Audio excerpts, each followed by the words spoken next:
We have a special guest on the show today. Mrs. Long is here, everyone. What's up? You want to say hi? Hello, everyone. Sorry, you gotta give me some. Heads up. No problem. All right, guys. Getting right into business today. The objectives. You don't have to go. You can stick around for that. You might want to stick around for this. I'm actually gonna go have a healthy snack. Describe and identify the principles of a fitness plan. And these are just some general guidelines that anyone can use. I think they're really useful. And I noticed that a whole lot of people, a whole lot of these quote unquote fitness experts don't even use some of these basic principles, which you should always use.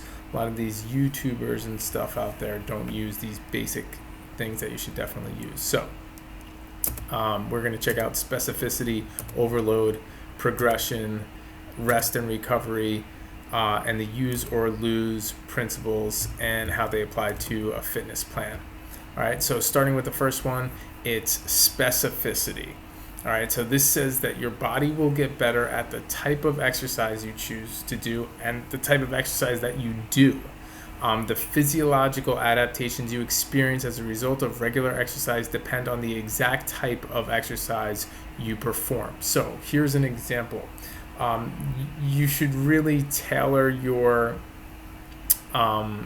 exercise to what your goals are. So for example, if you are training for a 5K, which is a 3.1 mile race, and you've been working out in your basement and doing jumping jacks, and maybe you have a treadmill in there, maybe you have a stationary bike, and you can do those things, and that can definitely help your cardiovascular endurance, and it can definitely get you started, but you're gonna need to get out on the roads, especially if your race is on roads, and run to get the most out of your workout.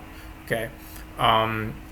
This is almost like the opposite of cross training, and I am an advocate of cross training. And cross training would just be training in other areas than your specific one. Okay, so say for example somebody is a football player, but they join the track team, and of course working on some different events in track can help with some football things, but to really get better at football, you're going to need to play some football. That's what the principle of specificity says. Okay, one of the reasons why I chose this background of beach volleyball is to give you another example of specificity. Like let's say the Newfield or Center Reach volleyball team signed up for a volleyball tournament, and it happened to be at a beach.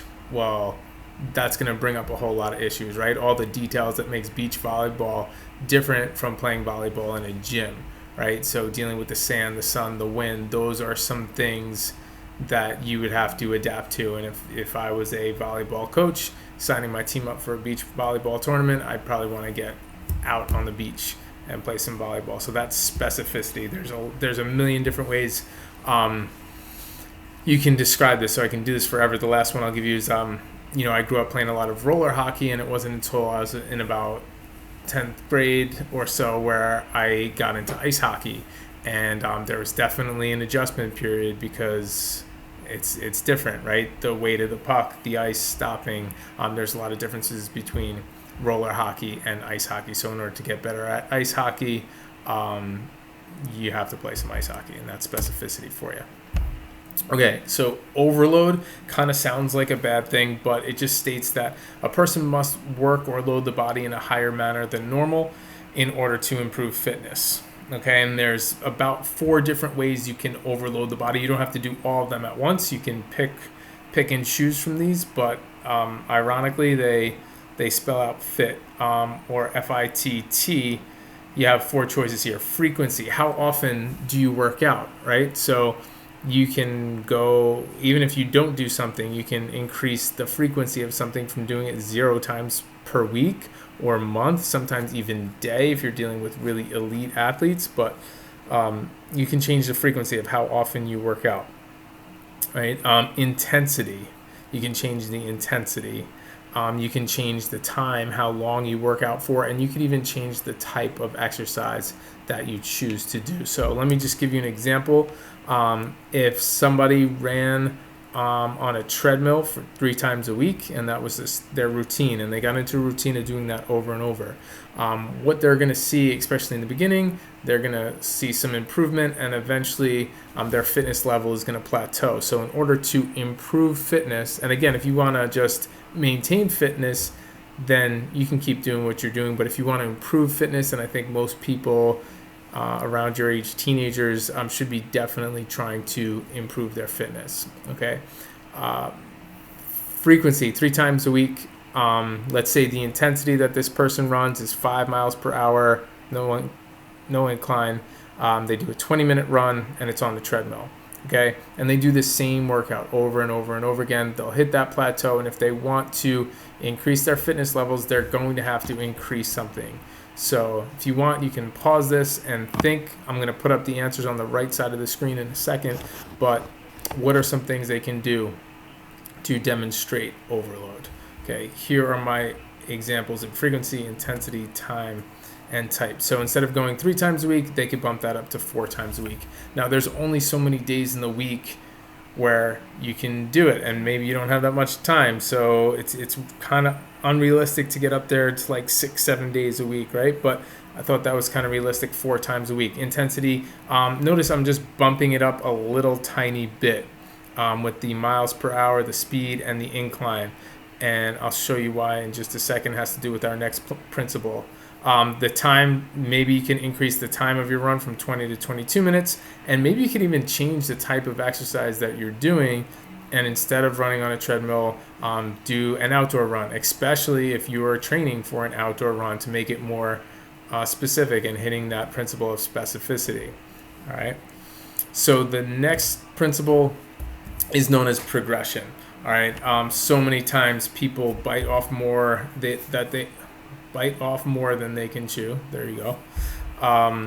And they do tend to do too much. I just feel like in this day and age of Instagram and YouTube, it's real easy to just see other people doing, amazing things, lifting heavy weight, doing a lot, and you kind of want to keep up, and you just kind of go out and try to do what somebody else does. Well, that's not following the principle of progression. So the body can adapt to overload, but it should be in small increments, or as I like to say, baby steps. So progression is saying that as a person's fitness level improves, they will need to make adjustments and increasing frequency, intensity, time, or type to the exercise program if continued improvements are desired.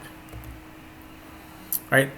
Next is the use or lose principle. It's pretty self-explanatory, but if you don't use muscles, you won't be building strength, size, and coordination, and you will lose those attributes when you stop exercising. And that's it.